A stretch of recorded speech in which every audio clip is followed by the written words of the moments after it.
ഒരു square feet അഥവാ ഒരു സ്ക്വയർ മീറ്റർ അല്ലെങ്കിൽ മീറ്റർ സ്ക്വയർ ഇതെങ്ങനെയാണ് കണ്ടുപിടിക്കുന്നത്? സാധാരണ നമ്മുടെ നിത്യജീവിതത്തിൽ കേൾക്കുന്ന ഒരു വാക്കാണ് ഇത്. കേൾക്കുമ്പോൾ വളരെ നിസ്സാരമെന്ന് തോന്നുമെങ്കിലും നമ്മളിൽ പലർക്കും ഇത് അറിയില്ല എന്നുള്ളതാണ്. ഈ ഒരു ചെറിയ സംഭവം അറിയാത്തതിന്റെ പേരിൽ കെട്ടിട നിർമ്മാണ മേഖലയിൽ ആയാലും മറ്റിതര മേഖലകളിലായാലും ധാരാളം പേര് ഇന്ന് കബളിപ്പിക്കപ്പെടുന്നുണ്ട്. ഒരുപക്ഷെ നമ്മുടെ നിത്യജീവിതത്തിൽ ഇതിനു ധാരാളം പ്രസക്തിയുണ്ട് എന്ന് തന്നെ പറയാം. പ്രശ്നങ്ങളും പരിഹാരങ്ങളും എന്ന നമ്മുടെ രണ്ടാമത്തെ അധ്യായത്തിലേക്ക് നിങ്ങളേവർക്കും സ്വാഗതം.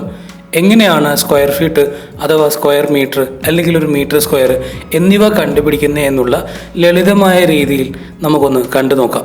നമ്മുടെ നിത്യജീവിതത്തിൽ ഇത് എങ്ങനെ ബാധിക്കുമെന്ന് ചോദിച്ചാൽ, ഉദാഹരണത്തിന് നിങ്ങളുടെ വീട്ടിൽ ടൈല് വിരിക്കാൻ അല്ലെങ്കിൽ ലാൻഡ്സ്കേപ്പിംഗ് ചെയ്യാൻ വേണ്ടിയിട്ട് ഇന്റർലോക്ക് പോലുള്ള അല്ലെങ്കിൽ നാച്ചുറൽ സ്റ്റോൺ പോലുള്ള കാര്യങ്ങൾ ചെയ്യാൻ, അല്ലെങ്കിൽ നമ്മൾ കണ്ടുവരുന്ന റൂഫിംഗ് ഷീറ്റുകൾ വിരിക്കാൻ വേണ്ടിയിട്ട്, ഇൻസൈഡിൽ വിൻഡോ കർട്ടനുകൾ ഇടാൻ വേണ്ടിയിട്ട്, അങ്ങനെ എല്ലാത്തിനും നമ്മുടെ നിത്യജീവിതത്തിൽ ഈ ഒരു കാര്യത്തിന് പങ്കുണ്ട് എന്നുള്ളതാണ്.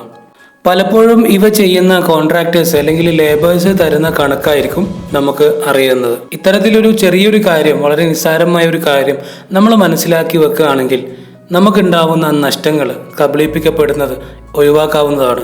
തീർച്ചയായും അത്തരത്തിൽ നിങ്ങൾക്ക് വളരെ ഉപകാരപ്പെടുന്ന ഒരു വീഡിയോ ആയിരിക്കും ഇത്. മുഴുവനായിട്ട് കാണുക. ഇഷ്ടപ്പെടുന്നുണ്ടെങ്കിൽ നമ്മുടെ ചാനൽ ഒന്ന് സബ്സ്ക്രൈബ് ചെയ്യുന്ന കാര്യം പരിഗണിക്കുക. ആവശ്യക്കാരിലേക്ക് വേണ്ടിയിട്ട് ഈ വീഡിയോ ഇപ്പോൾ തന്നെ ഷെയർ ചെയ്ത് കൊടുക്കുക.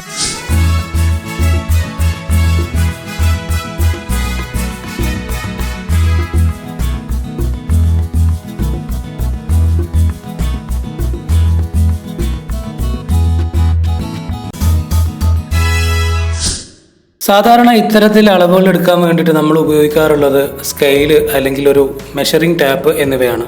അധിക പേരും മെഷറിംഗ് ടാപ്പ് ഉപയോഗിച്ചാണ് മെഷർമെന്റ് രേഖപ്പെടുത്തുന്നത്. നമ്മളിൽ പലരും വിചാരിച്ചിരിക്കുന്നത് ഒരടി എന്നാൽ 30 സെന്റിമീറ്റർ എന്നാണ്. സത്യത്തിൽ അത് തെറ്റാണ്. ഒരടി എന്നാൽ 30.48 സെന്റിമീറ്റർ അളവാണ്.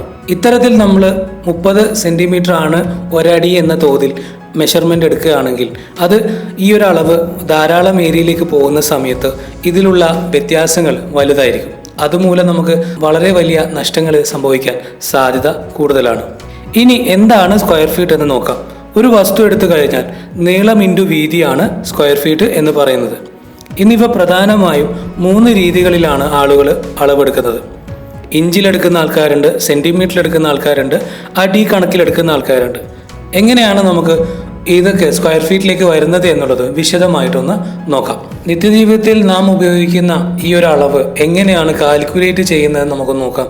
ഉദാഹരണം, വീടിൻ്റെ അകത്തള മനോഹരമാക്കുന്നതിന് വേണ്ടിയിട്ട് നമ്മൾ ചെയ്യുന്ന ഒരു പ്രക്രിയയാണ് വിൻഡോകൾക്ക് കേർട്ടൻ അഥവാ വിൻഡോ ബ്ലൈൻഡ്സ് കൊടുക്കുക എന്നുള്ളത്. നമുക്ക് ഇതാണ് അളവെടുക്കേണ്ടത്.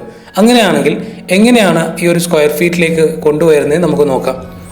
സെൻറ്റിമീറ്ററിലാണ് നിങ്ങൾ അളവെടുക്കുന്നുണ്ടെങ്കിൽ നീളം ഇൻറ്റു വീതി ഹരിക്കണം 927 എന്ന് കൊടുത്താൽ കൃത്യമായ സ്ക്വയർ ഫീറ്റ് നമുക്ക് ലഭിക്കും.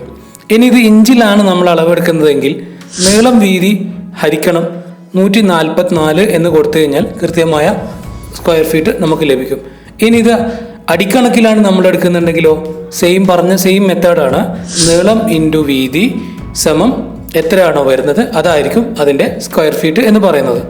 നമ്മൾ മൈന്യൂട്ടിക്കായിട്ട് നമുക്ക് സ്ക്വയർ ഫീറ്റ് കിട്ടണം, അല്ലെങ്കിൽ കറക്റ്റായിട്ട് ഷാർപ്പായിട്ട് സ്ക്വയർ ഫീറ്റ് ലഭിക്കണം എന്നുണ്ടെങ്കിൽ നിങ്ങൾ സെൻറ്റിമീറ്ററിൽ അളവെടുക്കുന്നതായിരിക്കും ഏറ്റവും ഉചിതം എന്ന് പറയുന്നത്. കാരണം മറ്റുള്ള ഇഞ്ചിലും അടിക്കണക്കിലൊക്കെ നമ്മൾ സ്ക്വയർ ഫീറ്റിലേക്ക് വരുന്ന സമയത്ത് അങ്ങോട്ടും ഇങ്ങോട്ടൊക്കെ ആവാനുള്ള സാധ്യത കൂടുതലാണ്. പ്രശ്നങ്ങളും പരിഹാരങ്ങളും എന്ന ഇന്നത്തെ ഈ എപ്പിസോഡിലെ ഈ വീഡിയോ ഇവിടെ അവസാനിക്കുന്നു. നിങ്ങൾക്കിത് പ്രയോജനമായി കാണുമെന്ന് വിചാരിക്കുകയാണ്. നിങ്ങൾക്കിത് ഉപകാരപ്പെട്ടിട്ടുണ്ടെങ്കിൽ തീർച്ചയായും നമ്മുടെ ചാനലൊന്ന് സബ്സ്ക്രൈബ് ചെയ്യുന്ന കാര്യം പരിഗണിക്കുക. മറ്റൊരു വ്യത്യസ്തമായ ഇന്റീരിയർ ആൻഡ് എക്സ്റ്റീരിയർ വീഡിയോയിൽ നമുക്ക് വീണ്ടും കാണാം. It's me Firoz Muhammad signing of.